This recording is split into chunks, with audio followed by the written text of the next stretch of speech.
Yo quería empezar por los agradecimientos, ¿no? A la Fundación ECO en esta serie de webinars que se ha montado y que en este caso concreto pues me ha responsabilizado de moderar. Pues muchísimas gracias porque todos estamos cambiando.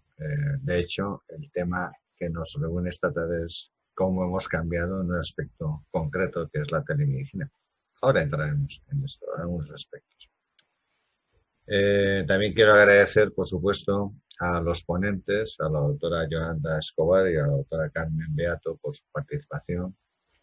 Luego haré una pequeña glosa de cada una de ellas. Y, por supuesto, pues a las empresas que nos patrocinan, Before Pharmaleo, que, bueno, pues como siempre, es una acción totalmente desinteresada y que propicia que la medicina española y que en este caso concreto la oncología pues podamos seguir formándonos en diferentes circunstancias o de forma presencial en la era pre-COVID y en la era post-COVID. El COVID, que no ha sido nada beneficioso sin ninguna duda para nuestro sistema sanitario y mucho menos para los servicios de oncología médica, nos está dejando algunas cosas que sí que son positivas y es una aceleración de la incorporación de algunos conceptos y técnicas que teníamos, sí, presentes, pero que nos costaba incorporar porque no teníamos realmente una necesidad. Claro, la oncología ha cambiado en estos últimos años de una manera espectacular. La oncología, que el cáncer, que era una enfermedad aguda, donde se nos morían los pacientes de muchísimos cánceres en pocos meses, pues de repente se ha ido transformando en una enfermedad crónica en muchas áreas, incluso en cáncer de pulmón, en algunos subsegmentos. Y ha habido un desarrollo también muy espectacular de los cuidados paliativos, lo que la SEON llamó los cuidados continuos allá por el año 2006-2007, que fue un buen hallazgo de los que en esa época trabajábamos con la SEON y donde la doctora Yolanda Escobar tiene buena parte de culpa.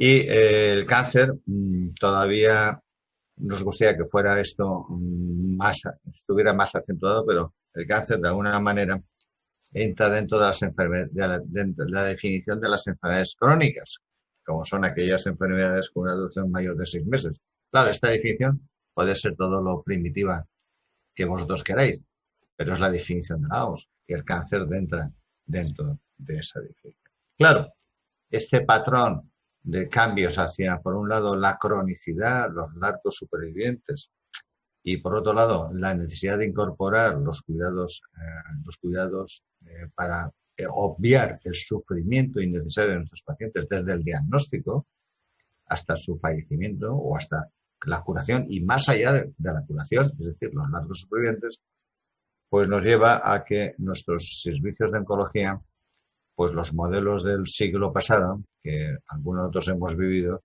pues están obsoletos y tienen que renovarse. Dentro de esta renovación, donde existe una demanda, además cada día más acentuada de nuestros servicios, pues ha aparecido también la urgencia y la necesidad de que los pacientes disminuyan la frecuentación y los contactos en sus visitas a los hospitales. Los pacientes de cáncer todos sabemos que tienen un incremento en el riesgo de contagiarse por esta enfermedad y además, sobre todo, no solamente esto que es importante, pero esto es más todavía, un incremento en su mortalidad, al menos en el cáncer de pulmón, así está demostrado. Claro, esto nos lleva a unos nuevos patrones de organización de los sistemas, de los servicios de oncología médica, donde necesitamos enfrentarnos a pacientes, por un lado, ancianos, por otro lado, crónicos, y también con pluripatologías y luego largos supervivientes y siempre necesitados de que les ayudemos en todo momento para controlar el sufrimiento innecesario. Y todo esto en un contexto de máxima calidad. Claro, esto en un momento determinado, que parecía que estábamos trabajando de una manera determinada, se ha vuelto insuficiente porque necesitamos que los pacientes vengan cada día menos al hospital. Cuando vino la pandemia, pues aunque no habían directrices generales, pues todos los servicios de oncología intentaron organizarse de la mejor manera posible y claro, afortunadamente, pues los servicios de oncología están llenos de gente con mucho sentido común y la mayoría de los servicios adoptaron por medidas muy similares, ¿no? Y una de ellas fue la, la disminución de la frecuentación en base a llamadas telefónicas. Pero claro, la llamada telefónica no es teleasistencia. De hecho, creo que hay una estadística que pronto saldrá por parte de la SOM, no me quiero adelantar mucho, pero los pacientes demandan que la asistencia de esta manera virtual no sea solo telefónica, sino que tenga más contenidos. De hecho, en ASCO hay un par de estudios muy interesantes de este ASCO que demuestran cómo una teleasistencia protocolizada, y eso es muy importante, y una teleasistencia con algoritmos para tomar decisiones lleva a un incremento exponencial. Esto no es que sea exactamente nuevo, porque ya hace 3 años en ASCO, en la presidencial, apareció el tema, ¿no? Ya os acordáis del cáncer de pulmón. Pero esto vuelve a incidir en lo mismo, donde una asistencia basada en la relación con el paciente de forma directa, donde exista además un empoderamiento, es decir, una formación del paciente, que nos lleva a éxitos porque somos capaces de cuidar mejor a nuestros enfermos. Y eso es lo más importante de nuestra profesión, cuidar mejor a los pacientes. Hay muchos modelos de gestión de los pacientes. Hay un modelo que lleva implícito algunos de estos conceptos que estoy aquí ahora lanzando, como es el modelo de Kaiser permanente, que se fundamenta sobre todo en el empoderamiento, pero tendríamos que hacer un esfuerzo para integrar la telemedicina en nuestros servicios de oncología de una manera científica, como lo hemos hecho siempre en la oncología. No es llamar por teléfono al paciente y decir, ¿cómo se encuentra usted? Sino que tenemos que, y así nos lo han demostrado el estudio reciente francés, ¿no? El estudio CAPRI, ¿no? Donde se demuestra que una protocolización de esta teleasistencia o de esta telemedicina pues permite mejorar los parámetros de salud o parámetros objetivos de beneficio de nuestros enfermos. Hay muchos tipos de teleasistencia. La telefonía convencional, que yo estoy convencido, yo creo que todo el mundo está convencido de que es claramente insuficiente. Las videoconferencias, el uso de teléfonos móviles, smarts, las páginas web. Bueno, yo creo que esta tarde vamos a poder, con las ponentes que son estupendas y excepcionales, poder repasar algunos de estos aspectos. Y hay un último tema que no sé si se tocará, pero sí que me gustaría también hacer un comentario al final de la discusión sobre los problemas éticos de la teleasistencia, de la telemedicina. Yo tengo una estadística de la Universidad Valenciana que no es telemedicina, no es teleasistencia, es teletrabajo. Pero tiene un dato que es muy interesante y es los profesores de la Universidad de aquí de Valencia dicen que el teletrabajo producía un efecto muy negativo desde el punto de vista del aislamiento social y la desvinculación con el centro y la falta y una pérdida de conexión laboral. Claro, esto trasladado al mundo de la teleasistencia podría producir quizás a lo mejor cierto distanciamiento con el paciente. Yo creo que este peligro se soluciona bastante con un modelo de teleasistencia de verdad, no con llamadas telefónicas, ¿no? Pero bueno, no quiero prolongarme más porque lo importante ahora es que podamos escuchar a nuestras dos ponentes. Yo voy a dar ahora la palabra a la doctora Carmen Beato, que es médico del Hospital Universitario Virgen de la Macarena de Sevilla. Y bueno, ella se dedica especialmente a tumores de origen desconocido y tumores, la verdad es que es una mujer de mucho mérito, y tumores de baja incidencia, es decir, que buscas las rarezas, ¿no? De todas maneras, los que hacemos humor también buscamos las rarezas, como el ROS1, ¿no? Que es el 1% o menos, o que es el TRAC, etcétera. Y bueno, es una mujer muy, muy cualificada y en estos momentos es también vocal de la sección de cuidados continuos, de la Sociedad Española de Oncología Médica, de la sección de trombosis. Bueno, es un mujer con mucha actividad y nos va a hablar de este tema, ¿no? Cómo adaptar la telemedicina a los cuidados continuos en oncología. Quiero recordar en este momento que los que nos estáis siguiendo tenéis la posibilidad de hacer preguntas durante las intervenciones o al final de las mismas, que yo trasladaré a los ponentes para, al final de las dos presentaciones, pues tener unos 15 o 20 minutos de diálogo.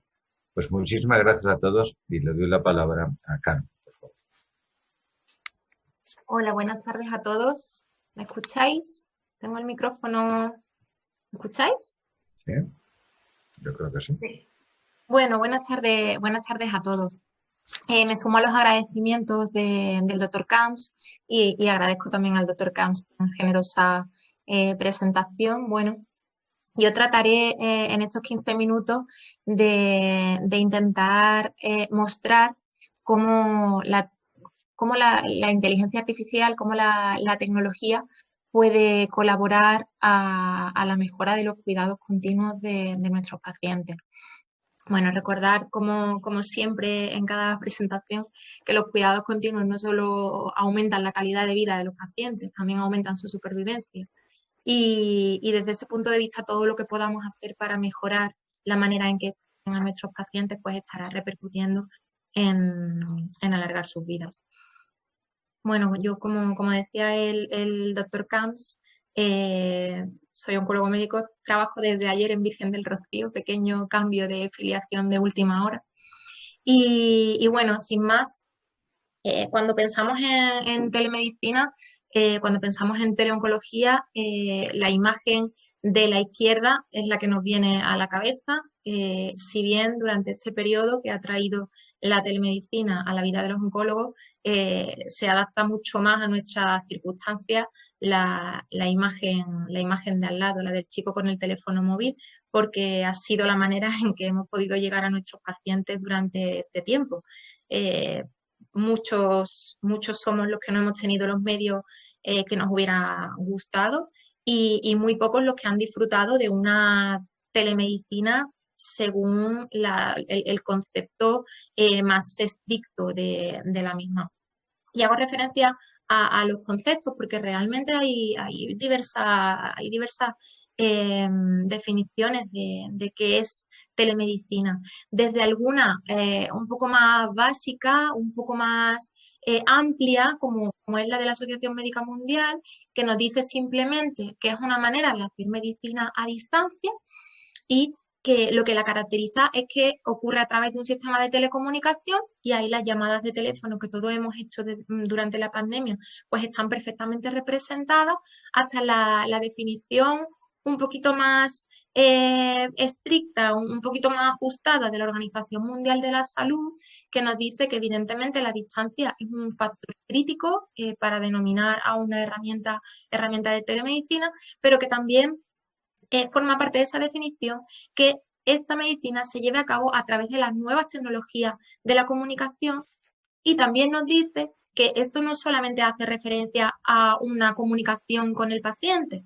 sino que para una teleconsulta, que se ajustaría más igual esa definición, sino que se hace eco de todas aquellas actividades que normalmente hemos hecho de manera presencial y que pues a través de esta herramienta podrían hacerse de manera telemática, como son la prevención de las enfermedades, la investigación, la evaluación, la educación continuada y, como no, la comunicación directa con nuestros pacientes. Hacía referencia el doctor Camps a que las formas de telemedicina son muy variadas. Básicamente se distinguen en dos situaciones. Los contactos sincrónicos y los asincrónicos, que bueno, todos sabemos a lo que hace referencia cada una de estas modalidades. En la modalidad sincrónica, pues tendríamos las videoconferencias cuando se hacen a través de vídeo, las teleconferencias cuando solamente se hacen a través de audio y la monitorización remota continua.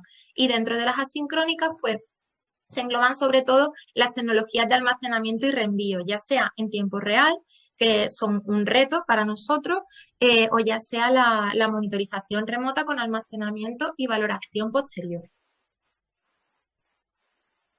Esto no es algo que esté aislado, que se nos ocurra de manera pues como se nos ha ocurrido durante la pandemia para salvar un momento puntual, sino que es algo mucho más amplio y se encuentra englobado dentro del concepto de la medicina 4.0. Esto, que yo lo presentaba en una comunicación de la Sociedad Española de Farmacia en febrero y me parecía algo muy lejano, incluso nos sonaba un poco a casi a risa el pensar en nuestros hospitales y asociarlo a la imagen de los drones, de la bioimpresión o de los wearables, pues hoy nos suena realmente mucho más próximo a nosotros. Todos hemos visto a través del telediario las bioimpresiones de material sanitario.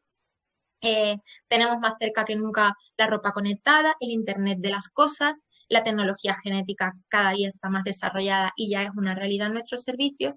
Y bueno, pues este es un poco el contexto en el que tenemos que situar la telemedicina, en el contexto del Internet de las cosas, de la inteligencia artificial y de la tecnología que no viene a otra cosa que a echarnos una mano.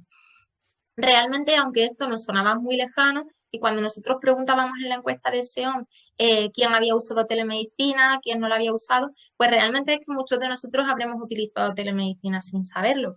Por supuesto que la teleconsulta a esa señora que no puede venir a la consulta porque nieva en su pueblo y le damos 2 botes de pastillas, que eso lo hemos hecho todos de una manera no protocolizada, de una manera pues de un minuto para otro. Pero, por ejemplo, si pensamos en las bombas de insulina, en la monitorización continua de las glucemias, pues estamos pensando en monitorización remota, estamos hablando de telemedicina. Si hablamos en un antiguo holter, que es una cosa que está integrado en todas nuestras prácticas, pues también es una manera de telemedicina, de almacenamiento de datos en remoto y procesamiento asincrónico.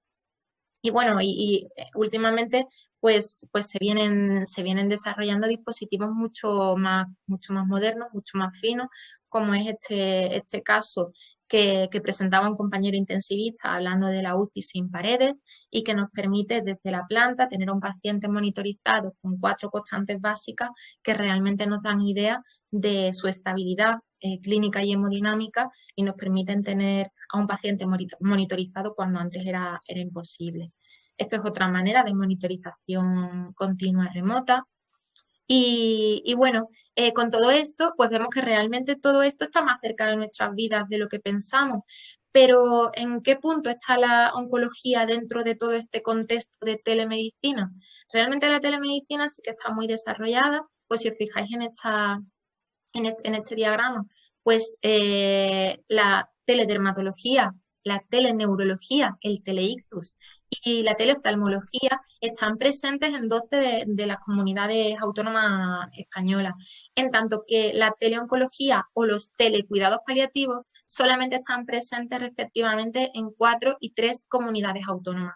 Estamos, por tanto, como todos intuimos, no creo que sea una sorpresa para nadie, un poquito por detrás de la mayor parte de las especialidades que llevan muchos años ya prestando asistencia de manera remota. Y bueno, realmente, pues decía el doctor Camps en el inicio de este webinar, es una opción real porque no vale cualquier cosa.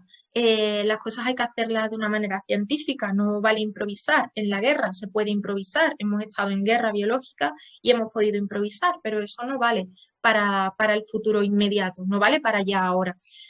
Bueno, pues parece que algunos estudios demuestran que al menos sería equivalente frente a la visita presencial y demuestran también altos niveles de satisfacción tanto en pacientes como en profesionales. Incluso hay algunos estudios que os los referencio debajo y si a alguien le interesan, pues yo los tengo todos a mano. Parece que algunos estudios demuestran el aumento de la mejora de los resultados, perdón, con respecto al estándar.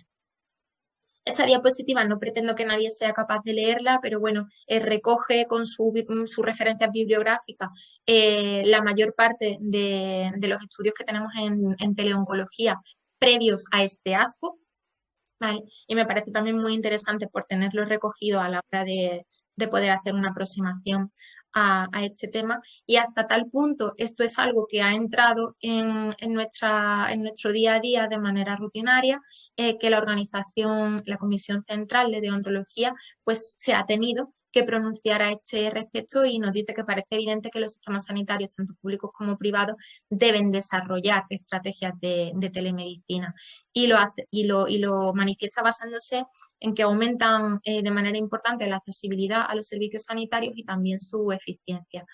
Otra cosa será cómo tengamos que organizarlo para que este aumento de la eficiencia sea algo real y no suponga sobrecarga de trabajo como hasta el momento ha supuesto. En base en todo esto que les comento, pues desde la sección de cuidados continuos de SEON organizábamos, bueno, cuando empezábamos a salir de la situación más crítica y hacíamos frente a la normalidad, a la normalidad que no podía ser la misma que antes, pues se nos ocurrió preguntar a nuestros compañeros oncólogos y también a los pacientes cuál ha sido nuestra experiencia durante el confinamiento, durante la pandemia y con el desarrollo de la teleoncología que hemos hecho. ¿Y qué nos encontrábamos? Bueno, pues los resultados no los puedo mostrar completos como es lógico, pero nos ayudaron 311 oncólogos y sacábamos las siguientes conclusiones a modo de titular. Y es que más del 45% decían no haber usado nunca la telemedicina, o al menos no haber sido consciente de ello antes de la pandemia. En cambio, durante el confinamiento, ningún oncólogo no ha utilizado una herramienta de teleasistencia, o sea, que todos lo hemos hecho de una o de otra manera. Y además, pues sorprendentemente, o no tan sorprendentemente, la mayor parte de los oncólogos parecemos satisfechos con la experiencia. Casi un 90% consideramos que seguiríamos usándola. Probablemente estemos más contentos con cómo hemos podido resolver esta situación que por cómo o por qué medios hemos tenido para hacerlo o por cómo lo hemos pasado nosotros a nivel personal, profesional, para solventarla. Pero en cualquier caso, convencidos de que la telemedicina, la teleoncología ha llegado para quedarse y para desarrollarse. ¿Y qué piensan nuestros pacientes? Pues nuestros pacientes están bastante alineados con nosotros. Estos tampoco son resultados reales porque están por publicar, pero son los resultados de la encuesta cuando llevábamos 24 horas pasándola a los pacientes. 985 pacientes contestaron y en esa previa de 24 horas el 67% de los pacientes consultados habían realizado alguna manera de telemedicina. El 77% nos dieron una puntuación de 4 o 5 sobre 5 en su experiencia con la teleoncología. El 53% querrían mantener la consulta telemática y más de la mitad querrían que además de la llamada se añadieran otros medios un poco más sofisticados como la videollamada. En la encuesta que hicimos a los compañeros oncólogos preguntábamos también, y dado que esta encuesta había salido del grupo de cuidados continuos y nos interesaba saber qué aplicación pensábamos que podía tener en nuestro área de conocimiento, pues preguntábamos qué procesos relacionados con los cuidados continuos creíamos que podríamos realizar mediante la telemedicina. Pues realmente muchos de ellos se vieron representados, fundamentalmente la recogida de la toxicidad, el control del dolor, la evaluación de la emesis, y un poquito a distancia y sorprendentemente, al menos para mí, la ansiedad y el insomnio. Realmente han sido muchos los estudios que se han publicado en los últimos años y esto es una comunicación a ASCO que también hacía referencia a qué tipo a qué aplicación pensamos que puede tener la tecnología en la oncología. Y realmente el manejo de síntomas es uno de los que aparece mejor representado. También la supervisión de la quimioterapia, el cuidado a los largos supervivientes, me parece que es un campo de aplicación de tremenda importancia, y el cuidado paliativo. Pues vamos por partes. Decíamos dolor, recogida de toxicidad, emesis, ansiedad, insomnio. En cuanto al dolor, tenemos bastante recogido. El Complejo Hospitalario Universitario de Vigo, en su servicio de anestesia, realizó una experiencia piloto en la cual, estando en contacto con los médicos de atención primaria, decidían a través de este algoritmo qué pacientes se podían beneficiar de una resolución de su interconsulta a través de modo remoto y a través del médico de familia sin necesidad de acudir al hospital. Esto fue fuera del periodo de pandemia. Y los resultados que encontraron fue que un 26% de los pacientes podían ser alta con valoración por la unidad del dolor sin necesidad de ver presencialmente al paciente y a través de los servicios de ambulatorios de medicina de familia. Esto es extraordinariamente importante en el contexto de las unidades de dolor que, bueno, que sabemos que tienen capacidad para atender a mucha menor población de la que experimenta dolor crónico. Entonces, bueno, aquí sí que parece una clara aplicación en beneficio del aumento de la eficiencia de la medicina remota en el control de síntomas. El plan andaluz integral del dolor está haciendo algo parecido, que bueno, pues es una herramienta por la cual están en contacto a través de una APP con los médicos de familia. En esa APP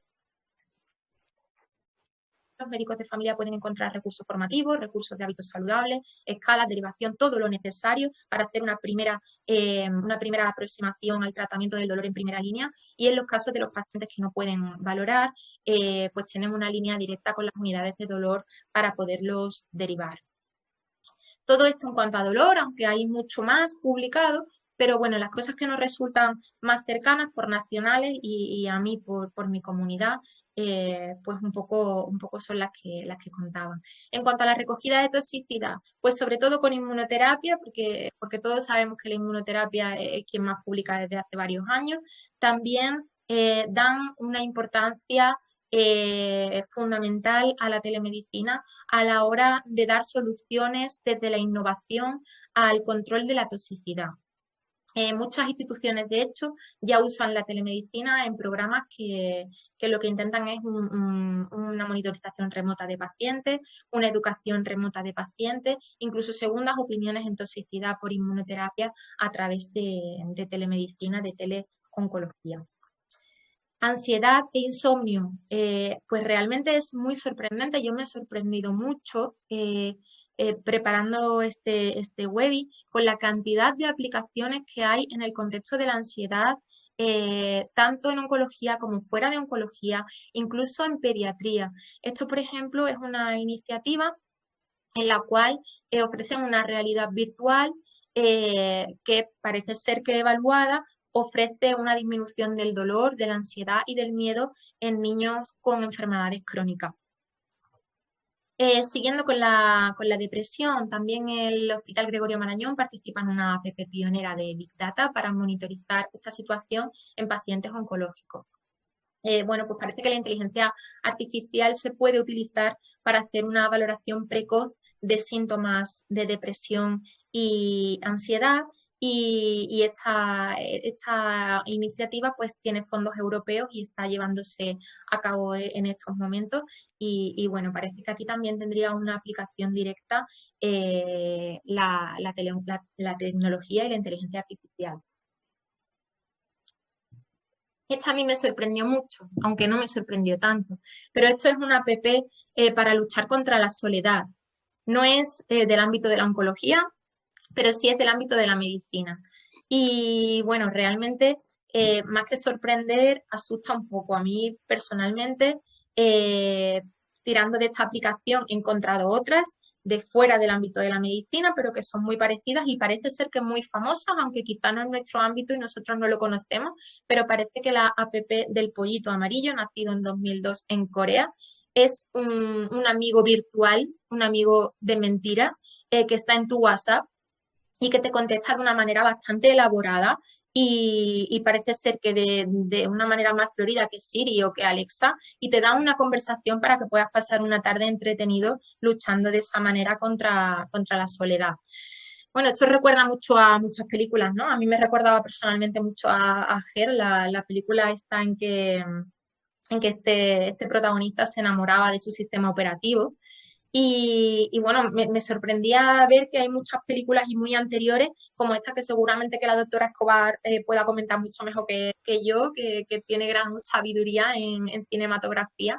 Pero bueno, es una película de 1927 que ya hablaba de un robot que se ocupaba de organizar una revuelta de la casta obrera contra los que tenían el poder, ¿no? Y bueno, es muy sorprendente cómo esto ya estaba descrito antes de que fuera una realidad. Eh, los largos supervivientes son otra importante aplicación de la inteligencia artificial y existe abundante literatura, sobre todo en cáncer de cabeza y cuello, en el cual también probablemente la doctora Escobar no pudiera hablar mucho mejor que yo, pero parece que los pacientes no siempre reportan sus resultados, reportan sus problemas de la manera más adecuada y parece que este tipo de aplicaciones pueden ayudar a que los pacientes nos digan de verdad en qué ámbito podemos ser de ayuda y en qué ámbito podemos intervenir para mejorar su calidad de vida en la supervivencia. Cuidados paliativos, como no, es una aplicación directa, está descrita la telemedicina en cuidados paliativos, si bien no ha sido evaluada y comparada con la asistencia presencial, pero sí que hay ya mucha investigación básica, entre comillas, pues estos son nuestros nuevos básicos, antes era la medicina molecular, la oncología molecular, ahora son los ingenieros, los informáticos, son nuestros nuevos básicos, y esto, por ejemplo, también es una beca con fondo europeo, también está ahora mismo en marcha, y es una app que permite tanto a adultos con neoplasias hematológicas como a niños con tumores sólidos que a través de una aplicación puedan dar su reporte de los eventos que van ocurriendo y de los problemas que van teniendo y en tiempo real puedan llegar a sus oncólogos y puedan ser solucionados. Esto tiene mucho que hablar por nuestra parte porque realmente nosotros tenemos capacidad para dar respuesta en el tiempo real a las demandas de nuestros pacientes. Tengo muchas dudas de esto. Bueno, estos son otros dispositivos, otras curiosidades que he encontrado en el campo de la teleoncología, pues desde aplicaciones que sirven para que el paciente recoja su toxicidad durante, y esto sí me parece mucho más real, su toxicidad, sus sintomatologías durante su ciclo o durante el tiempo en interconsulta, y al oncólogo nos pueda llegar de una manera mucho más ordenada, redactada y antes de ver al paciente, de manera que podamos usar ese tiempo que habitualmente usamos en preguntar al paciente, en darle soluciones. Bueno, pues esto parece que también existe. Este me dejó bastante sorprendida y también está en desarrollo, pero es una app por la cual a través de los vasos del párpado inferior se pueden medir niveles de hemoglobina. Bueno, y con este acabo, no me he podido resistir a ponerlo. Yo pensaba que era una fake news, pero no lo es. Yo quería que lo fuera, pero no lo es. Se trata de un dispositivo que se acopla al inodoro y nos permite, entre otras cosas, esto no es del ámbito de los cuidados continuos, pero sí de la oncología, medir un test de sangre oculta en heces. Esto a mí me llamaba la atención y pensaba, pues realmente puede ser una buena solución teniendo en cuenta los bajos niveles de adherencia que tenemos a nuestros programas de prevención en cáncer colorectal. Bueno, el tema da mucho más de sí, porque bueno, os podría explicar exactamente cómo funciona, porque le he dedicado bastante de mi tiempo a leer sobre este asunto y parece ser que para asegurar que el test de sangre oculta en heces es del paciente que usa el inodoro en ese momento, se cuenta con un escáner anal que toma la huella digital del paciente y nos la pasa también en tiempo real. Bueno, muy increíble todo, pero con esto acabo. Creo que os dejo ya listos para toda la tarde y ya pues simplemente me queda daros mis conclusiones. A mí me parece muy importante sobre todo decir que no es la telemedicina y no es una forma de ejercer la medicina a distancia que sustituya al acto médico, que sustituya al acto presencial. Es algo complementario y que debe mejorar la atención presencial. Y me quedo con una reflexión, ¿la necesitamos? Probablemente la necesitemos, el cáncer va en aumento, los profesionales, por suerte para algunos, somos escasos. La tecnología tiene un desarrollo creciente y existen experiencias de trabajo no presencial que son aplicables a nuestro campo. No hay más que mirar a los dermatólogos y copiarnos de ellos para empezar el trabajo porque necesitamos guías de procedimientos en teleoncología, necesitamos definición de estándares de calidad, necesitamos documentos de posicionamiento y necesitamos protocolizar para dar calidad a través de la tecnología a nuestra práctica en cuidados continuos y a nuestra práctica en oncología. Carmen, muchísimas gracias, muy interesante y luego comentamos algunos aspectos si te parece bien. Damos paso a la doctora Escobar. La doctora Escobar, ¿qué voy a decir de ella? Es mi amiga, la quiero, nos queremos desde hace muchos años. Es una luz siempre, es una luz dentro de la oncología. Está permanentemente joven porque es una mujer que tiene una amplia cultura muy extensa y también muy profunda y está siempre abierta a incorporar nuevos conocimientos. Yolanda, te admiramos mucho, yo entre ellos. Y bueno, ahora eres miembro de la Asociación de Cuidados Continuos, creo que la diriges, ¿no? ¿Verdad? Sí. La que eres la jefa, ¿eh? Y aparte de trabajar en el Gregorio como toda tu vida y tal, bueno, pues eres una experta en cuidados continuos, paliativos, enfermedades de cabeza y cuello, etcétera, etcétera. He podido recordar una anécdota de Graham Bell, el que inventó el teléfono, por ejemplo. Este señor utilizó el teléfono para avisar que estaba enfermo. ¿Eso no es una telemedicina, Yolanda? Hombre, claro que sí. Sí. Este señor, el que inventó el teléfono, usó su invento para llamar a los médicos y decir, me encuentro mal, que vengan a buscarme, ¿no?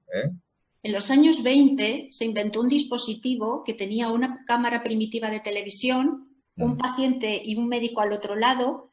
El paciente era capaz de transmitir los latidos de su corazón y hablar con su médico al otro lado. Era una telemedicina incluso más moderna que la que tenemos ahora, ¿no? Sí, realmente la telemedicina procede de esta época que tú estás nombrando, Yolanda, de los primeros años del siglo pasado. La Primera Guerra Mundial, el código Morse, la asistencia a los buques mercantes, la asistencia médica con el código En cuanto Morse. Se inventó el telégrafo, apareció la telemedicina. Correcto. Y cuando se inventó el teléfono, se perfeccionó. Y cuando todo el mundo tuvo su teléfono, pues se Claro. En aquellos países tan grandes como puede ser Estados Unidos o Canadá, con zonas que se aíslan, ¿no? En épocas duras climatológicamente hablando, pues se inventan sistemas de comunicación que en España pues no había una necesidad, que disponemos o gozamos. Porque somos muy pequeños. Pero somos pequeños y tenemos un clima estupendo y no nos incomunicamos con facilidad. Pero nosotros, ¿sí? ¿Te dicen algo? ¿Te están diciendo algo? A mí no. ¿A ti? No. Y de hecho la mayor parte de comunicaciones que tenemos en ASCO recientes sobre telemedicina proceden de oncólogos australianos y de las zonas más remotas de Estados Unidos. No es casualidad. Por eso, aprovechando estos minutos que disponemos para poder hablar, que sí, yo creo que la discusión también, no es que la vayamos a adelantar, pero podemos introducir algunos temas de mucho interés, como puede ser la necesidad de que la teleasistencia esté protocolizada, ¿verdad, Yolanda y Cano? Porque si no, esto no es hola, ¿cómo está usted? Y le doy la cita dentro de una semana o de un mes, sino que tiene que haber una serie de algoritmos, porque no solamente vamos a hacer teleasistencia a los médicos, sino también enfermería, por ejemplo, ¿no? Y tenemos que establecer circuitos de seguridad para que las preguntas sean las adecuadas y las respuestas sean adecuadamente también catalogadas y estratificadas en función de su relativa o de su no relativa importancia. Y tenemos que hacer un gran esfuerzo, porque la telemedicina, como estabas diciendo tú, Carmen, y Yolanda me estaba empezando, ha venido para incorporarse a nuestros sistemas sanitarios. Esto no es un fenómeno que va a durar X tiempo, sino que realmente es de suma utilidad. Y los pacientes es que están contentos, es que les gusta, es que no quieren ir al hospital. Yo he transformado, Yolanda, tú conoces nuestra experiencia en Valencia, con el oncólogo de enlace.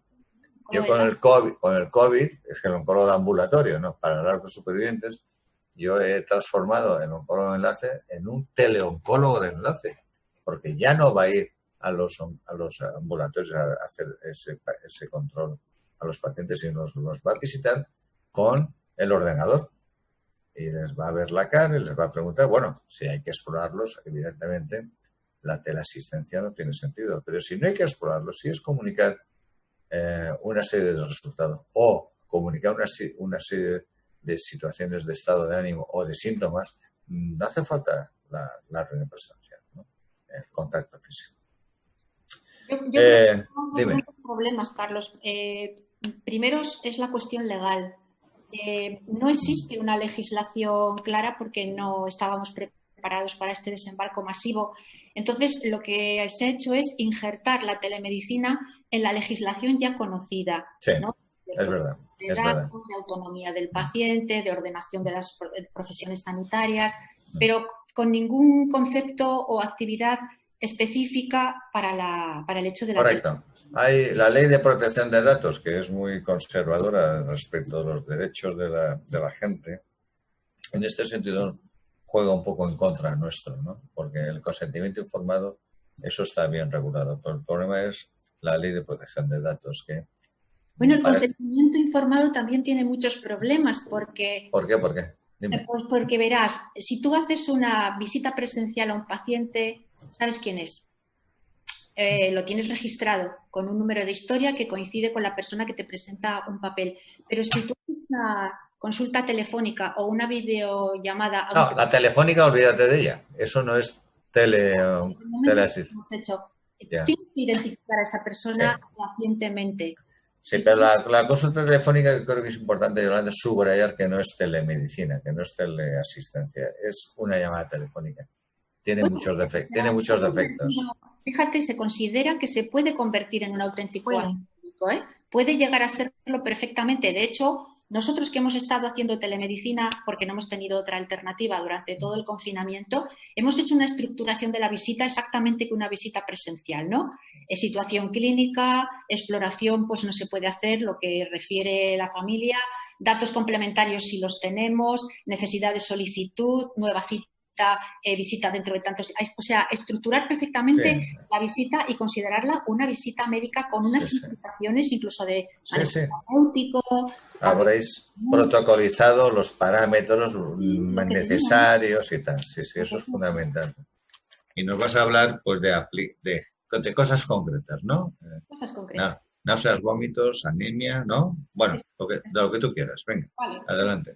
Muchísimas gracias. Buenas tardes a todos. Muchísimas gracias, Carlos, por una presentación tan cariñosa. Muchas gracias a Before Leo por promover este webinar y a la Fundación ECO por materializarlo. Y muchas gracias a todos los que estéis al otro lado atentos a lo que aquí se vaya a decir. El control de las náuseas y vómitos inducidos por quimioterapia sigue siendo deficiente. Estamos en 2020, pero es una realidad.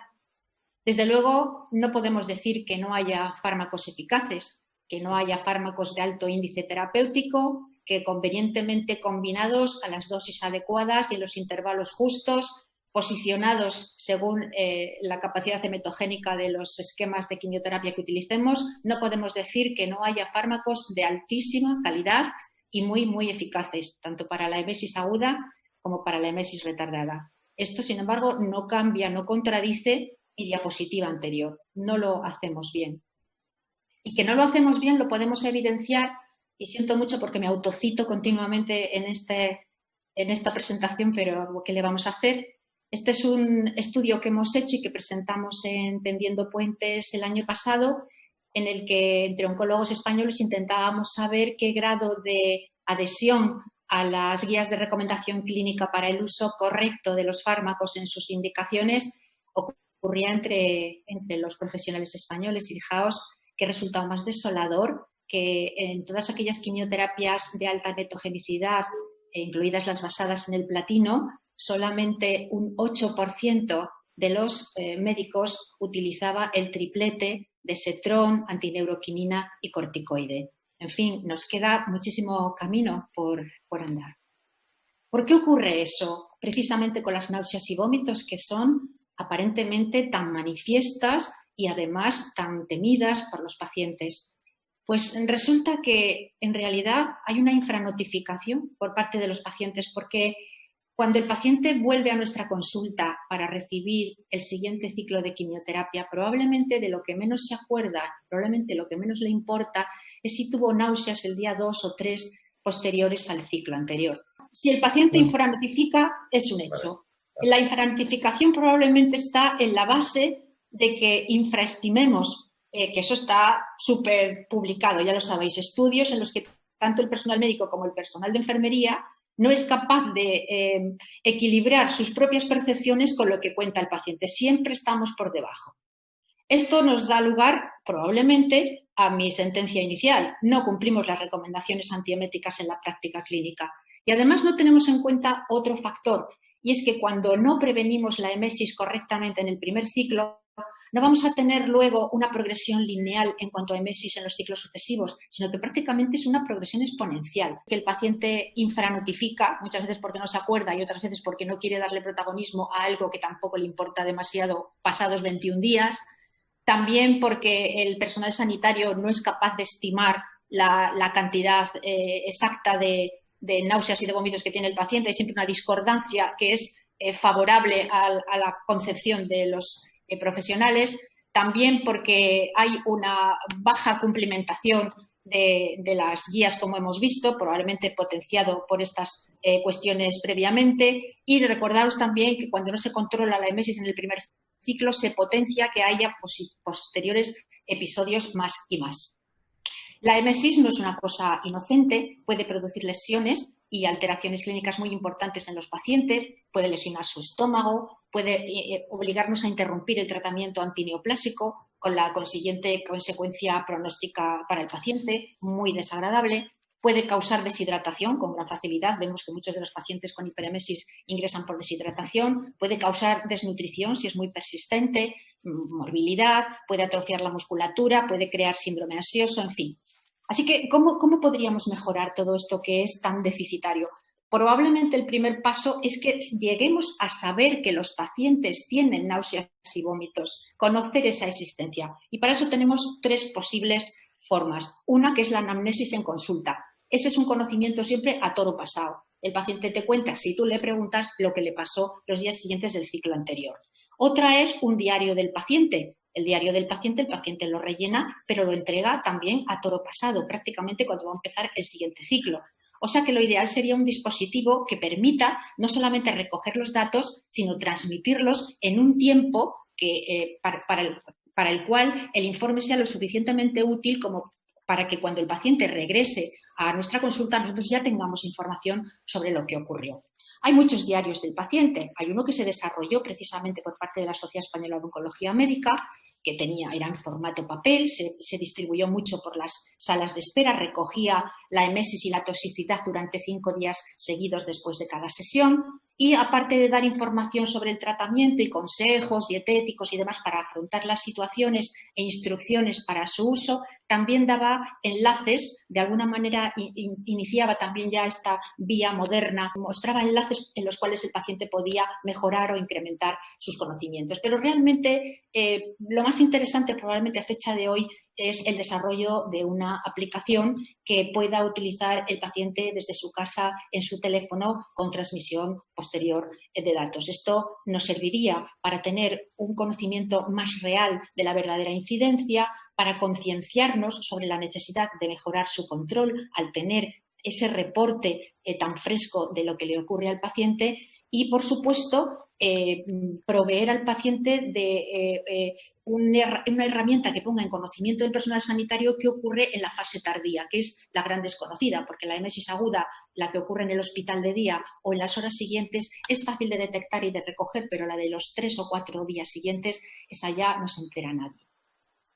Los objetivos de desarrollar una aplicación son beneficiosos para todos los colectivos. Está claro que para el oncólogo lo es, pero también lo es para los farmacéuticos, porque probablemente con ella podamos justificar la necesidad de ajustar el tratamiento antiemético a las recomendaciones de las guías e incluso nos facilitaría que el farmacéutico nos permitiera elevar el grado de antiemesis que le vamos a proporcionar a un paciente si ha habido fracaso terapéutico en el anterior. Importantísimo también que los datos los tenga la enfermera oncológica, que sería quien mejor haría el seguimiento y control de los síntomas y, por supuestísimo, el último y definitivo beneficiado sería el paciente. Bien, pues una de estas aplicaciones se ha creado aquí precisamente por nosotros en un grupo compuesto por enfermería y oncología médica mediante un proceso paulatino, primero de creación a base de reuniones y de desarrollo de un primer esquema de aplicación y luego un proceso de validación cuantitativa para enfermeras y pacientes y cualitativa fundamentalmente para los pacientes.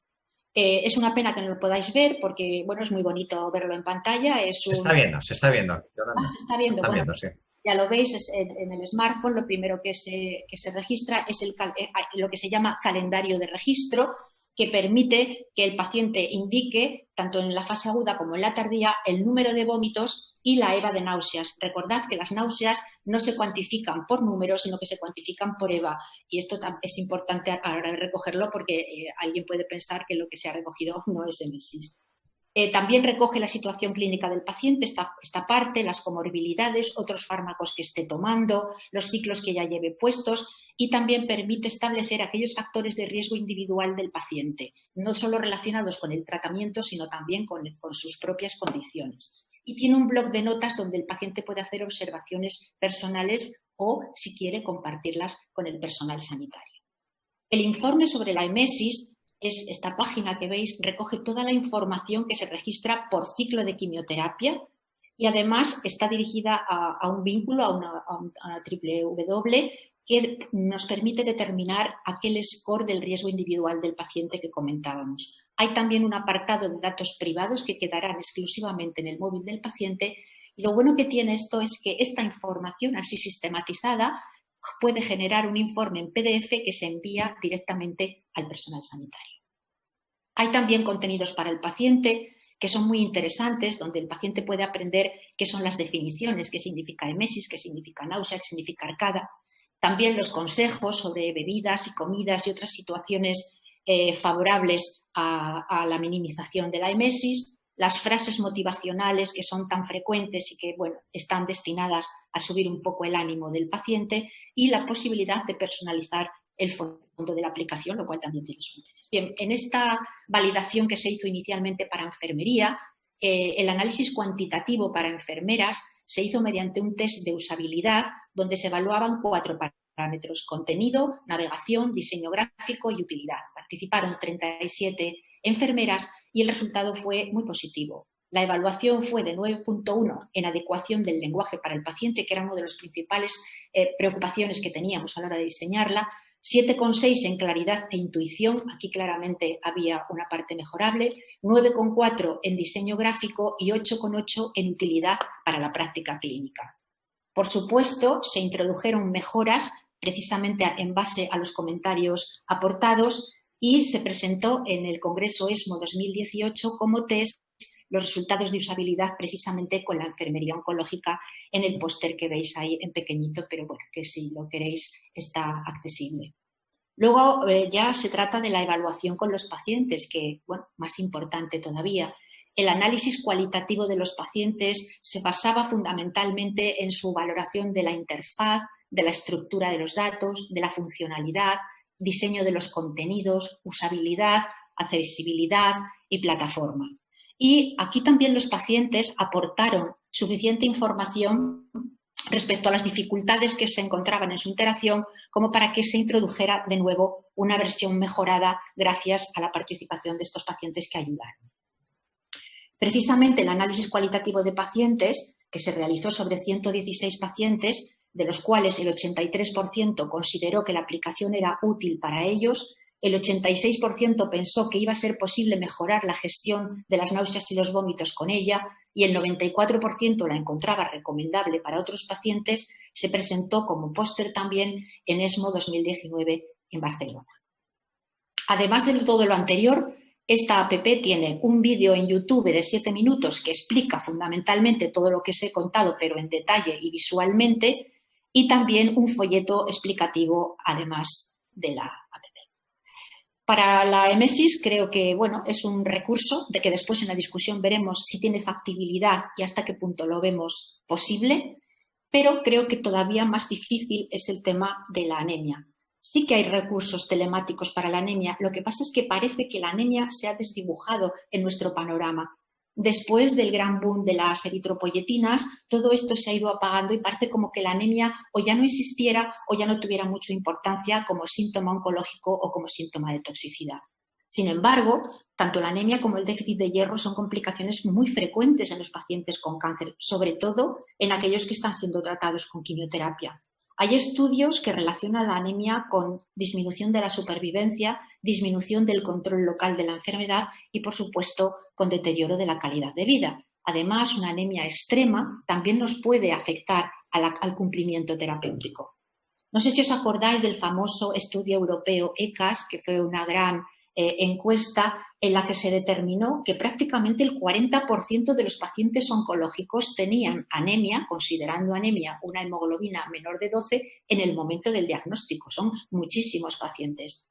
Los datos aportados por este estudio, además, nos pusieron de manifiesto que esa anemia se relacionaba mucho con el tipo de tumor y también con el tipo de tratamiento que el paciente estaba recibiendo.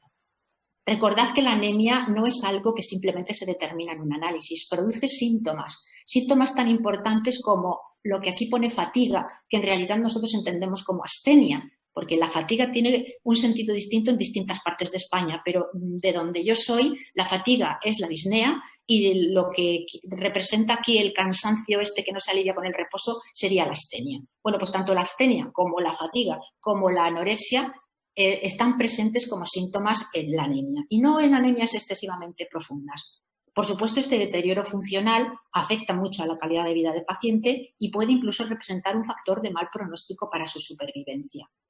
De hecho, hay estudios en los que se ha encontrado que aquellos pacientes que tienen anemia, esta constituye un factor de riesgo independiente para pérdida de supervivencia. Además, tenemos otro problema que no solemos considerar habitualmente los oncólogos. El déficit de hierro también es muy frecuente y muy importante en los pacientes oncológicos. El mismo estudio ECAS que os he comentado constató que más del 40% de los pacientes que incluían en la encuesta tenían déficit de hierro, de los cuales aproximadamente un tercio tenían anemia, además, y como consecuencia.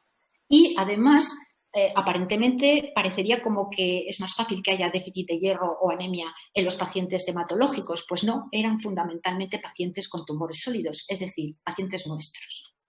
Bueno, ¿podemos aportarle algo a los pacientes en el aspecto de la anemia? Pues sí, tenemos recursos. Algunos son encaminados al propio paciente, como por ejemplo esta página web que se llama deficienciadehierro.es, que es formativa e informativa para los pacientes que quieren conocer si tienen un síndrome de déficit de hierro o de anemia. Tiene tanto unas partes definitorias, que es el déficit de hierro, consejos, información sobre la astenia. Tiene también recursos de explorador de síntomas, incluso tiene un autotest por el cual el paciente se puede diagnosticar de deficitario en hierro dependiendo de las respuestas que vaya dando afirmativamente. Esto tiene el peligro de que por cualquier desliz o mala interpretación se diagnostiquen de déficit de hierro innumerables pacientes que acudan a su médico de cabecera. Pero en fin, esto también lo podemos dejar para la discusión. También tiene una encuesta sobre la astenia, para la cual el paciente se evalúa, ahí en una especie de Likert, una serie de alteraciones o déficits que hacen que sea o no sea, se constituya en un paciente asténico. Bien, esto es un entretenimiento para los pacientes, pero también tiene una parte formativa porque de alguna manera lo implica en cuáles son las pruebas que hay que hacer, en qué consisten, cuáles son los valores normales. En fin, esto es una forma también de educación sanitaria. Pero no solamente hay instrumentos para los pacientes, hay también instrumentos para los profesionales sanitarios. Yo no acabo de entender muy bien este algoritmo que ha ideado Clarity Computing. Es una aplicación de móvil que ayuda a evaluar la anemia de los ancianos, pero por determinación del volumen corpuscular medio. A partir de ahí debe de sacar conclusiones inefables que a mí se me escapan. Pero bueno, lo cierto es que existe como un instrumento a disposición de los médicos para diagnosticar anemia en ancianos. Esto sí que es un poquito ciencia ficción. Además fue una noticia muy llamativa que apareció en todos los periódicos. Aquí es el artículo de La Vanguardia, pero vamos, apareció en todos. Y es que se desarrolló en la Universidad de Emory, en Estados Unidos, una aplicación para móviles capaz de detectar si una persona tiene anemia con una foto de sus uñas en menos de un minuto. Esta tecnología se presentó en la revista Nature Communication y aspira a ser un sustituto de los análisis de sangre. Esto sería fantástico, como comentábamos antes, cuando no veíamos las diapositivas, en aquellas áreas remotas en las que no hay personal que pueda acercarse a hacer un análisis. Hubo un ensayo inicial de 100 voluntarios y esta prueba mostró gran sensibilidad y precisión prácticamente comparable a las técnicas analíticas actuales. Posteriormente se hizo un ensayo muy pequeño con 4 voluntarios para ver si era también útil para monitorizar cómo evolucionaban posteriormente esos niveles de hemoglobina a lo largo del tiempo. Esto es un proyecto de futuro, no está estandarizado que yo sepa en la práctica clínica porque se requieren ensayos con muchas más personas, pero en fin, como idea, como veis, es extraordinaria. Se descarga la aplicación, la persona se enfoca sus propias uñas y por una serie de técnicas fotográficas que tienen en cuenta las alteraciones blanquecinas de la piel, pero también el reflejo del flash de la cámara, se determina un patrón que equivale a una determinada cifra de hemoglobina. En el caso presente, como veis, la persona tenía 12,5 gramos. Otra utilidad que podemos tener con las aplicaciones es poder calcular la dosis correcta que le tenemos que poner a un paciente de hierro. En el caso, por ejemplo, del Ferinject, del hierro intravenoso, para poder hacer una dosificación correcta tenemos que determinar el hierro necesario, para lo cual tenemos que combinar una serie de datos. Podemos ir a la ficha técnica y mirar, combinando cuánto tiene de hemoglobina en los límites que veis ahí, menos de 10, 10 a 14 o más, y cuál es su peso corporal también, para saber qué le corresponde, pero también podríamos recurrir a una aplicación. Esta aplicación, que la ha inventado la Sociedad Española de Cirugía de la Obesidad, se llama Ferroterapia y es capaz de calcular las necesidades de hierro que tiene un paciente, en este caso antes y después de la cirugía de la obesidad. No es específicamente oncológico, realmente tampoco se van a desarrollar probablemente específicamente oncológicas.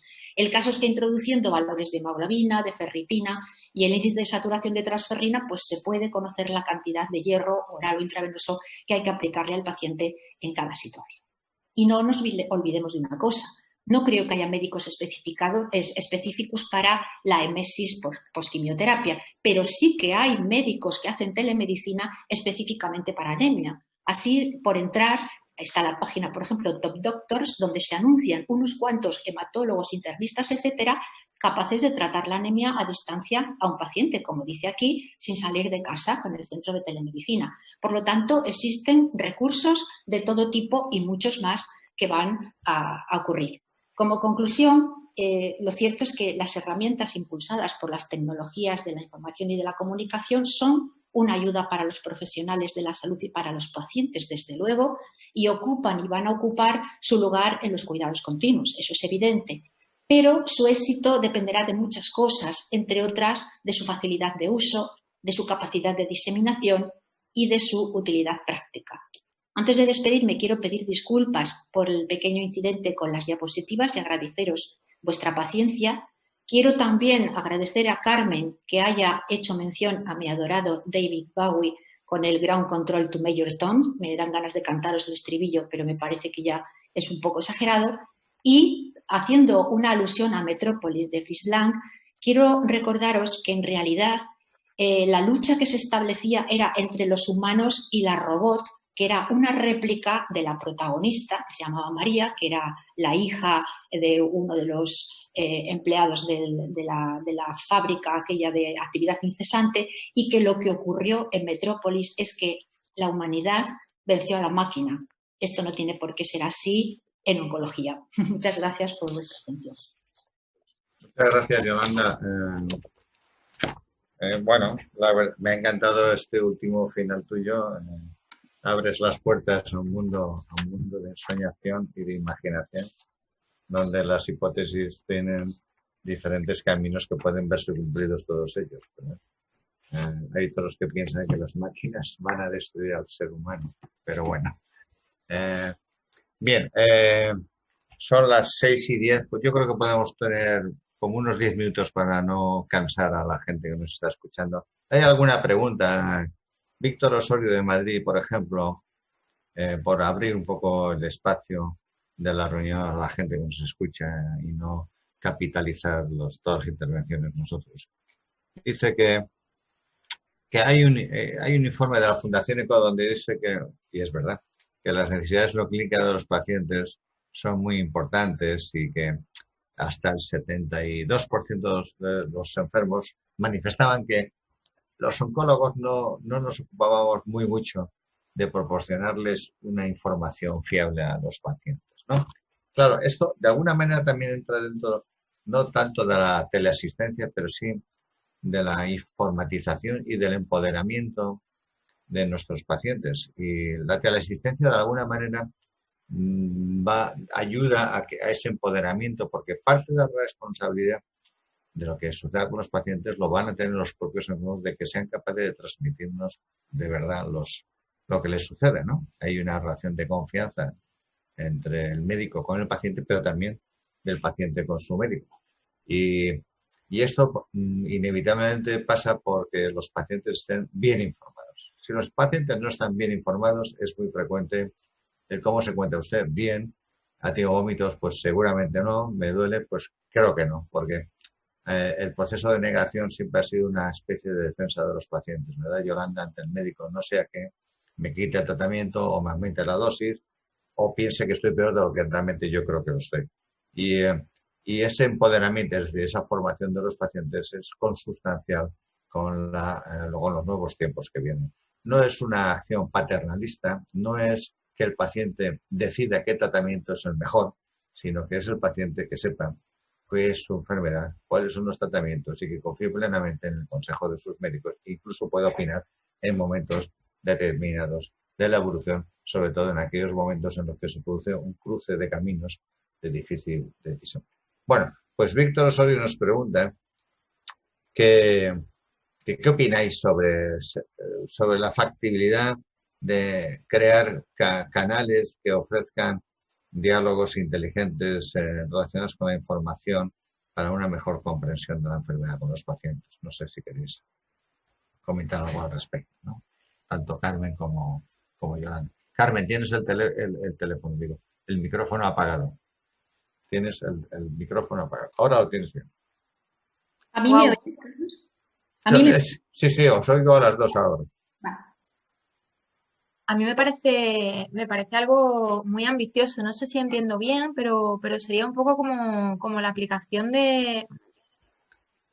sería como la aplicación del pollito coreano, pero en oncología, ¿verdad? O sea, sería que el paciente pudiese disponer de una herramienta de inteligencia artificial que respondiese a sus preguntas y que estuviera preprogramado para poder responder a esas preguntas. ¿Es cierto? Bueno, yo lo entiendo como un canal profesional hecho por expertos en cáncer, donde se ofrezca en un lenguaje asequible y bien estructurado una formación a los pacientes y después una información sobre los distintos procesos de distintas opciones terapéuticas. La verdad es que esto es muy difícil porque precisa de actualizaciones constantes. En la oncología, cada 6 meses nos cambian los conceptos que tenemos. Esto realmente es una vorágine de conocimientos. No existe otra razón por la cual en nuestros servicios, los moderadamente medianos grandes, tenemos gente que se dedica solo a pulmón, solo a cabeza y cuello, solo a mama, por algo será, ¿no? Esto no es un capricho, sino que la vorágine de conocimientos hace que sea absolutamente obligatorio el tener esta gente dedicada a full time. Bien, claro, el disponer de esta herramienta, yo hasta la fecha, yo creo que mucha gente lo ha intentado, pero no han salido opciones de éxito. Yo creo que la razón fundamental es que no han sido, 1, profesionalizadas y 2, institucionalizadas. Es decir, ninguna institución ha cogido esto, el toro por los cuernos, y ha dedicado X profesionales a este trabajo. Esto es un trabajo para toda una vida. No pueden ser gestos esporádicos. ¿Qué os parece? Yo, si entiendo lo que quiere decir el compañero, me parece algo peligrosísimo porque es como una disponibilidad 24 horas al día, 7 días a la semana de un experto oncólogo que soluciona las dudas y problemas. Bueno, no, pero yo no lo entiendo así, Yolanda, perdona, porque como yo estoy leyendo la pregunta, te puedo apostillar. No es realmente, no es un teleconsultorio. No es un consultorio donde me duele aquí, ¿qué será? Que esto es sumamente peligroso. Sino usted tiene un cáncer de tal tipo, los mejores tratamientos son estos y los mejores sitios donde tratarse, pues a lo mejor son estos, ¿no? Pero eso ya existe. Tú entras en la página del Instituto Nacional del Cáncer o de cualquier otra institución. Sí, pero en España no. No, en España no. En España no hay, Yolanda. En España... Y quizá el problema pues es una mezcla de que quizá las que tenemos son muy parcelarias y a lo mejor pues eso, tenemos una app que me da la información sobre la anemia, una app que me da la información sobre tal, y a lo mejor necesitaríamos algo más amplio, pero a la vez si se hace algo más amplio es muy difícil mantener al día esa información. Realmente yo creo que estamos en el proceso, ¿no? Se están digitalizando. Sí. O sea, Estamos en un momento de cambio y claro. lo que tenemos que hacer es aprovechar el momento de cambio, sobre todo los que son más jóvenes, porque es muy peligroso que el cambio se base en las buenas voluntades de personas individuales, porque los proyectos se agotan. Yo creo que este es un tema tan importante, tanto como la inmunoterapia o la oncología basada en drivers, que es el cuidado de los pacientes porque aumenta la supervivencia. Esto cuántas veces tenemos que repetirlo, ¿verdad, Yolanda? El cuidado de los pacientes aumenta la supervivencia, más allá del driver, que todo esto de la teleasistencia, de la teleoncología, esto ayuda a cuidar a los pacientes. Los pacientes quieren que hagamos esto. Los pacientes lo necesitan. Los pacientes no quieren venir a los hospitales si no es necesario. Y tenemos la obligación de ponerlo en marcha. Pero claro, si esto procede de una iniciativa de Yolanda o de Carmen o mía o de quien sea en tu hospital, tiene recorrido corto. Yo creo que la administración tiene que darse cuenta. A mí me reúnen mis jefes y me dicen, hacer consulta telefónica. Y yo les digo, pero es que esto no es. Es que esto no es. Es que tenemos que hacer telemedicina, que es otra cosa distinta, ¿no? Pero claro, la administración no se para en esto. Tenemos que, desde las sociedades científicas, Yolanda, desde la SEO, capitalizar y dirigir un poco estos temas y meterle desde la academia toda la rigurosidad científica que se merecen estos temas y hacer poco a poco, como la gota malaya, hacer que esto impregne a nuestra sociedad. Porque, Yolanda, acuérdate de que los cuidados continuos, este concepto, ¿de qué año es? Del año 2007. Sí, 2007-2008, creo, sí. Sí. Es un concepto, porque los que sois más jóvenes os acordáis, pero los que somos más mayores, no existía, que existía la oncología y los cuidados paliativos. Sí. Y la fija, ¿no? Yolanda. Sí. Di algo. Estoy hablando mucho yo. No, efectivamente existía la oncología y los cuidados paliativos y era un hiato que se producía en un momento determinado de la vida del paciente. Y los cuidados continuos vinieron a resolver todos los problemas que ocurrían desde el propio inicio del diagnóstico, los síntomas tumorales, los síntomas como complicaciones y como toxicidades. La verdad es que yo no sé en otras patologías, sé que en pulmón sí, porque está publicado, pero yo te puedo asegurar que en cabeza y cuello la mitad por lo menos de la supervivencia de un paciente depende de los cuidados continuos, y lo digo. Sí. Pero, Yolanda, escucha, ASCO este año nos ha vuelto a demostrar esto en una enfermedad tan directamente relacionada con el tratamiento oncológico, con la intensidad de dosis, como es una leucemia amiloide aguda, que los cuidados continuos aumentan la supervivencia. Esto es muy importante, no porque sea una enfermedad hematológica, sino porque es una enfermedad altamente dependiente de una serie de drogas citotóxicas o citolíticas, no sé exactamente lo que son, citolíticas. Y en cambio, incluso en estas enfermedades tan relacionadas con la eficacia de la intensidad, los cuidados del sufrimiento están modificando la supervivencia. Esto es una noticia también muy importante. Otra cosa que quería comentar es que si nosotros hacemos, por ejemplo, un reporte de cuál es el mejor abordaje para un determinado síntoma o para un determinado tumor y damos referencias de los centros de referencia, nuestro problema en España es la parcelación.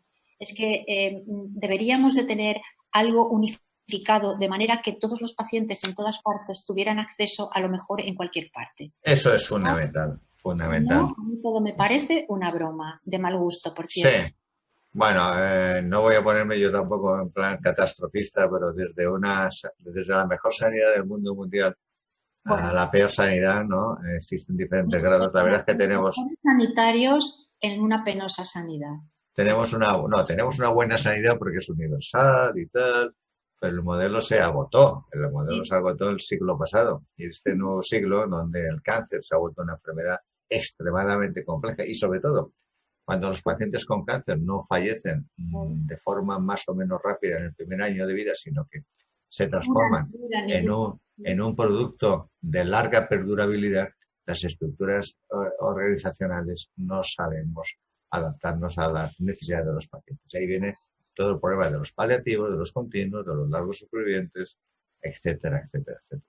Y luego también la propia complejidad que hace, como decía Yolanda, que un hospital que antes ponía un ciclo de CHOP o de Palatino, lo que fuese, pues bien, pues eso, no sé, quizás lo podíamos hacer muchos o casi todos. Pero ahora no. Ahora necesitamos especializarnos en tumores, necesitamos tener técnicas diagnósticas de alta sensibilidad y complejidad. Realmente, no sé, yo lo hablo por la Comunidad Valenciana. En Valencia existen 23 unidades o servicios de oncología y cada uno de nosotros trabaja por separado. Y esto no es de recibo, no es de recibo. Yo creo que esto sucede ya sé en otras comunidades, pero no quiero hablar excepto de la mía. Y claro, no es lo mismo que un paciente venga a un hospital donde hay 30 ensayos clínicos, donde al año nuevos, a donde haya uno o dos o ninguno, etcétera, etcétera. Bueno, esto es realmente, este tema parece sacado del lugar de la telemedicina, pero no lo está sacado porque volvemos nuevamente a la complejidad de la incidencia del cáncer y a la necesidad de estructurar múltiples aspectos, entre ellos la teleasistencia, que es un aspecto nuevo que acaba de llegarnos y que se ha vuelto imprescindible. Esa es mi opinión. ¿Opináis lo mismo? Lo de la imprescindibilidad de la teleasistencia.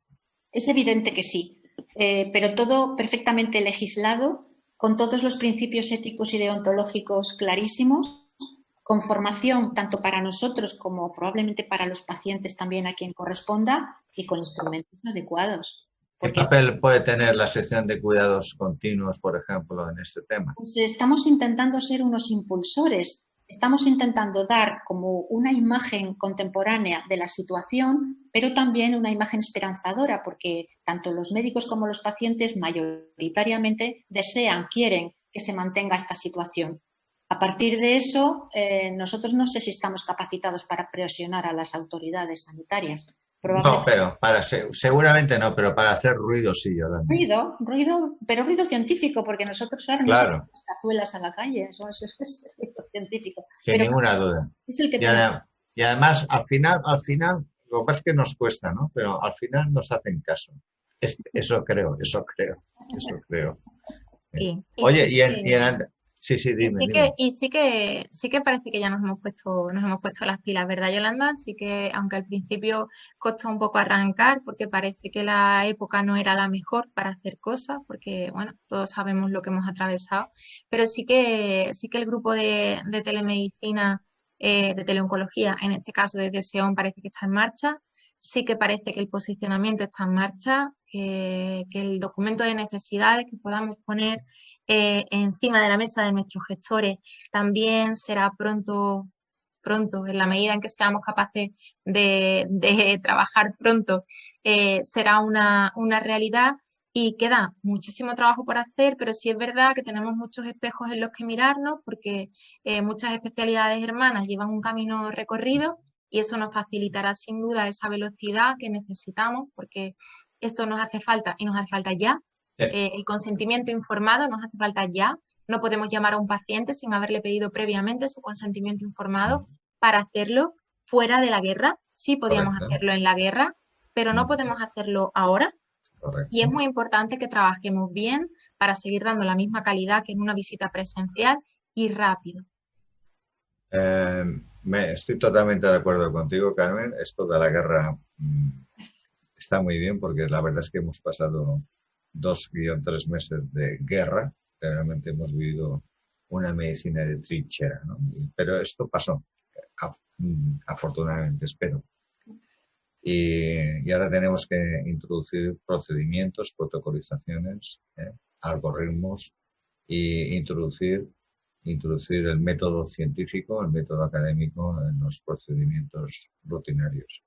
Bueno, yo creo que, Yolanda, la sección de cuidados continuos en este tema tiene mucho que decir, mucho ánimo, mucho trabajo. ¿Quién dijo que esto de trabajar en oncología era fácil? Nunca. Nadie lo puede decir. Nadie lo puede decir. nadie lo puede decir. Nacimos en un momento, nacimos tarde, nacimos cuando los hospitales ya estaban llenos de neumólogos, de cardiólogos, ¿no? De neurólogos, etcétera. Hemos tenido mucho éxito, nos ha costado muchos años y esta es una fase en la que tenemos que ser pioneros o intentar ser lo más innovadores posibles e introducir todo lo que es la nueva tecnología que nos hubiera costado más años, pero ahora es una auténtica necesidad. Los enfermos no es que se hayan acostumbrado, pero están muy cómodos con las visitas de este tipo y los oncólogos, como tú decías, Carmen, no existe ya ningún oncólogo que no esté cómodo utilizando las herramientas informáticas, de manera que, bueno, se trata de conseguir implicar, como siempre, a la administración que se dé cuenta de que esto no es una llamadita telefónica y así de forma no viene, sino que esto es algo mucho más profundo y que muy serio y que además implica también y tiene repercusiones en calidad e incluso en supervivencia de nuestros pacientes, ¿no? Yo no sé si queréis decir una última frase para cerrar y así luego os despido. Yolanda, ¿quieres dar una especie de como de titular, resumen de tu charla? Bueno, estamos en el siglo XXI haciendo una oncología casi de primera cincuentena del 20. Hemos avanzado enormemente en fármacos, en técnicas diagnósticas, nos hemos formado y reformado, somos moleculares, biológicos, bioquímicos, inmunohistoquímicos, pero seguimos siendo presenciales. Como yo soy analógica y clásica, como tú sabes, no me gustaría que una cosa sustituyera a la otra. Creo que el alma de nuestro oficio es el paciente. Verlo, sentirlo, en mi caso olerlo, y lo digo de verdad, con toda la amplitud de la palabra, contactar físicamente con él, en esta especialidad es fundamental. Esto no es dermatología ni tampoco es radiología. Creo que podremos combinar y complementar de tal manera que lo hagamos bien y para el mayor beneficio y comodidad del paciente.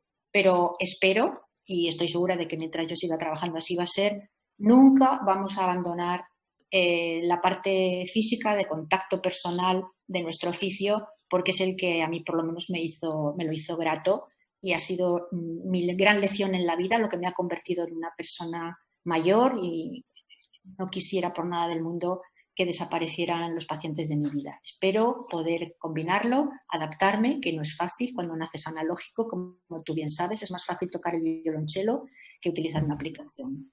Y una vez más quiero agradecer a la paciencia de toda la audiencia por el fallo técnico que he tenido, que seguro que es por culpa de Steve Jobs, porque yo siempre que pasa algo se lo he hecho a él desde el otro mundo. Y paso la palabra a Carmen para que también diga sus últimas palabras y me despido. Muchas gracias, Yolanda. Muy emocionante, porque ha sido a la raíz del ser médico. Muchas gracias. Carmen. Bueno, yo diría, pues lo mismo que he dicho al empezar es lo que diría al acabar, que los cuidados de soporte, los cuidados continuos mejoran la supervivencia de los pacientes y todas las veces que lo digamos son pocas.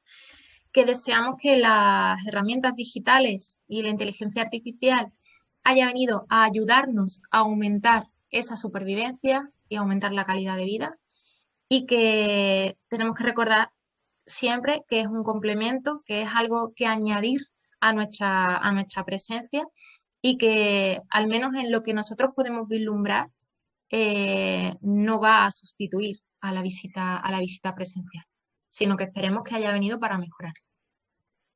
Muy bien, bueno, pues muchísimas gracias de ver a las dos, sois estupendas. Uno de los mayores placeres de mi profesión es conocer a gente como vosotros, porque constantemente aprendemos. Atesoráis conocimiento, impulso, imaginación e ilusión. Y efectivamente, bueno, la telemedicina es una herramienta que viene a ayudarnos a hacer la vida más cómoda a nuestros enfermos, pero por supuesto jamás va a sustituir el contacto presencial, la mirada en los ojos del paciente y el tocar una espalda, un hombro, una mano, ¿no? Eso va a ser siempre insustituible.